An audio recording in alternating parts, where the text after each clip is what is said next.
Ang pinaka nakakatakot na multo na haharapin ninyo ay ang sarili ninyong multo. Yes, they are smiling, they look happy, but deep inside, they are broken. Pero gusto kong sabihin sa inyo, hindi kayo nag-iisa sa inyong pinagdadaan. Anong kailangan nyong gawin? Minsan ang kailangan nyo lang gawin ay humanap ng mga tao na handang makinig at tumanggap sa inyo. At kapag minsan nahihirapan na kayo at wala na kayong malapitan, ang pakiusap ko, lumapit kayo kay Jesus.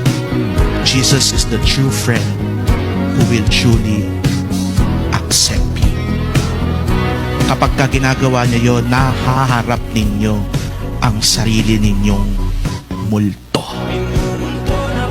At kapag naharap niyo ang sarili ninyong multo, masasabi ninyo, hindi na ako takot sa sarili kong multo. Dahil ito'y parte ng aking pagkatao. This is part of who I am.